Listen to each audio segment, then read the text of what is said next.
Selon le dernier rapport de la Banque mondiale intitulé Women, Business and the Law, le Togo se démarque en Afrique en offrant le système légal le plus favorable aux femmes, se classant 19e au niveau mondial, juste devant le Royaume-Uni. Le rapport examine les lois impactant l'opportunité économique des femmes dans 190 économies, mettant en lumière que le Togo accorde aux femmes environ 77% des droits disponibles pour les hommes, surpassant ainsi tous les autres pays du continent africain. Selon l'ONU, l'Afrique fera face à un déficit de financement de 2500 milliards de dollars d'ici 2030 pour lutter contre le changement climatique. La Commission économique des Nations Unies pour l'Afrique appelle à une réforme financière mondiale et à une refonte des évaluations de risques souverains pour aider le continent à mobiliser plus de fonds. Les pays africains, bien que faibles émetteurs de gaz à effet de serre, supportent les coûts climatiques équivalents à 5% de leur PIB annuel. Pour inverser cette tendance, la CEA propose des réformes pour accroître l'accès au financement climatique. Lors de son dernier conseil d'administration, la Banque ouest-africaine de développement a approuvé une série de financements de 197 millions de dollars pour le Burkina Faso et le Mali, membres de l'Alliance des États du Sahel. Ces financements, destinés à des projets d'agriculture, de routes et d'énergie, visent à soutenir le développement économique et social dans la région. La Chine est en pourparlers avec l'Égypte pour établir une vaste zone industrielle le long de la côte méditerranéenne, selon un communiqué gouvernemental. Le projet, susceptible d'attirer environ 100 milliards de dollars d'investissement, se concentrera sur des industries axées sur l'exportation, telles que le textile, les voitures électriques et les produits pétrochimiques.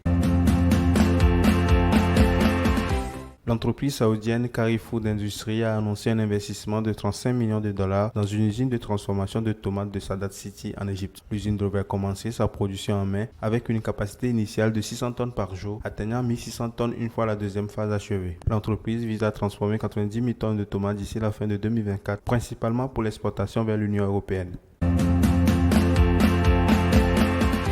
Le groupe de la Banque pour le commerce et le développement de l'Afrique orientale et australe a accordé un prêt de 2 millions de dollars à Empower Ventures Zambie Limited pour améliorer l'accès à des solutions énergétiques abordables en Zambie. Ce prêt permettra d'élargir l'offre des produits solaires domestiques et des biens à usage productif pour les ménages à revenus faibles et moyens, les PME et les agriculteurs des zones rurales.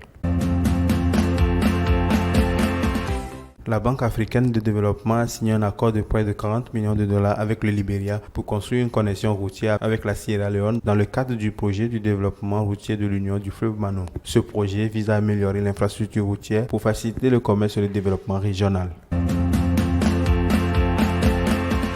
Le ministre des Finances du Ghana alerte sur les conséquences économiques de la loi anti-LGBTQ+, craignant une perte de financements internationaux, notamment de la Banque mondiale, pouvant atteindre 3,8 milliards de dollars. Le président, tout en assurant le respect des droits humains, doit décider de promulguer ou non cette loi, avec des enjeux politiques majeurs pour son parti lors des prochaines élections.